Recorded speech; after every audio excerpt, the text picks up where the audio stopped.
Hello, everyone. Welcome back. I'm talking with Dennis Sapos on abstinence, and we're talking about we're going to be talking about the two steps needed that you would take to become abstinence here in a minute. Briefly during the break, I had asked you before the break about what kind of emotional injuries result from premature sexual activity. And one of the points brought out is that premature sexual activity can't sustain a relationship. And you were saying during the break, during the messages about commitment. You want to make a few words about that? Say a few words about the importance of commitment to holding together a relationship, because sex by itself won't, we're saying, right? Yes, Bill, it's as strong as a covenant is.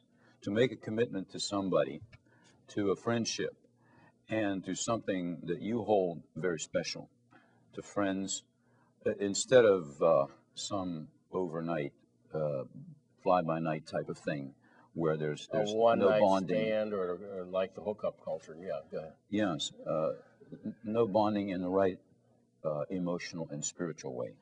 Even going steady, you can have a sex can gloss over by its excitement, and romantic excitement can temporarily appear as a bonding agent, appear as intimacy.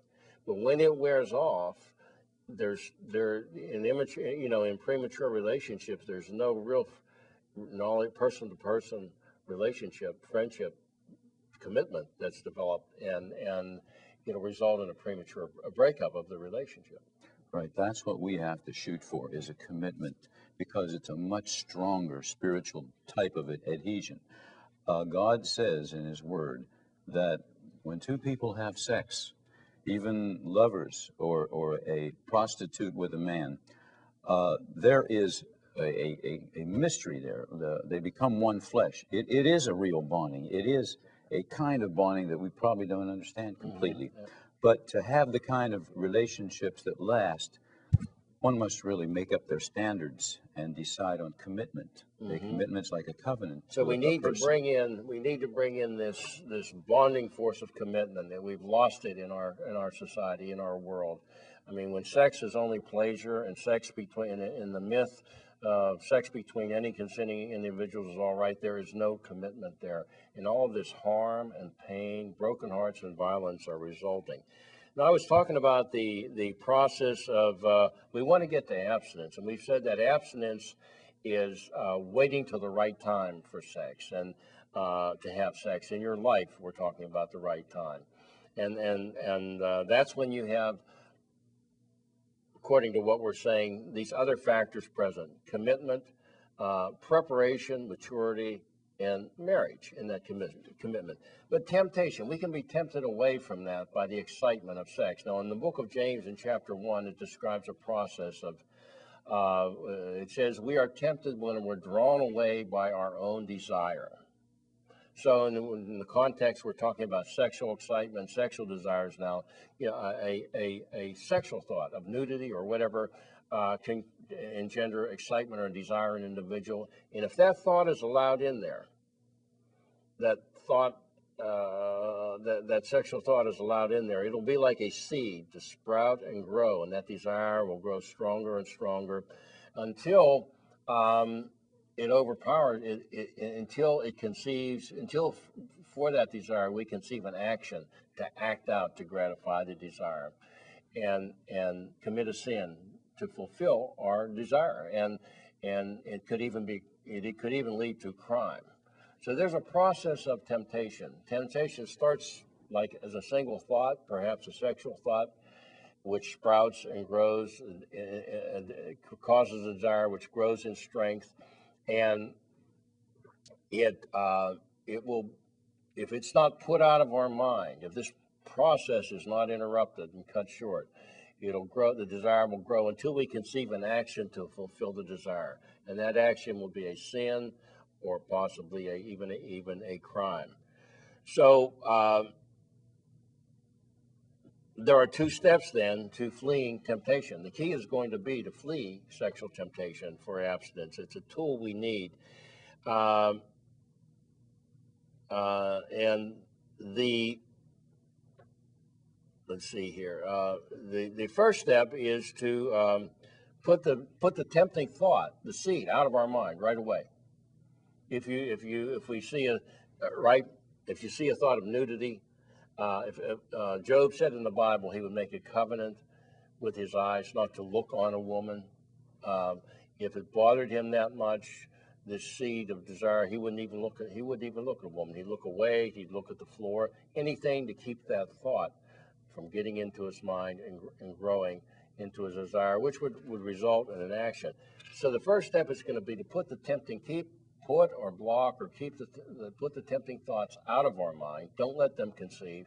Be there long. And then secondly is to put good, honorable thoughts, positive thoughts, replace them in our mind, in our thinking with honorable and positive thoughts, perhaps about an honorable and positive subject. Let's see if I had an example here. One thing that needs to be done is that, so we have two steps. Immediately put tempting thoughts out of your mind. Step one. Step two, replace them with pure, honorable, positive thoughts. Now, as a practical matter, you have to make a decision every day before we leave the house to put sexual thoughts out of your mind. You have to commit to this every day until it becomes a habit. One has to commit to it every day and learn how to do this. Plan ahead. You want to stay away from situations. Don't go to strip clubs. Don't go near pornography. Don't view Playboy magazines. I told you about Job, who spoke of making a covenant with his eyes not to look at a woman. In that way, by looking away, he kept a tempting thought out of his mind. And the university, in that University of Pennsylvania study I mentioned in the introduction to the show, the second largest group of commercially exploited children for sex, the second largest group were those, surprisingly, who were sexually exploited in the home. Not out on the streets and in on the home. Now, I should mention, in all of this commercial exploitation, whether it's runaways who start living out on the streets and are picked up by these cowardly pimps and traffickers, or whether it's this second group of commercially 75,000 commercially sexually exploited children in the home, post-puberty girls are the prime group for pimps, prime targets for pimps. Girls in or just after puberty. Now, I want to say something here that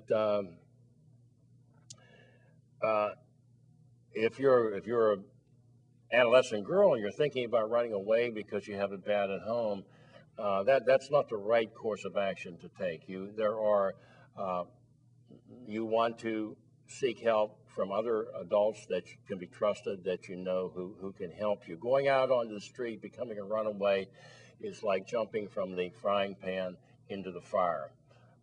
And most of those girls who get picked up by these cowardly pimps never return.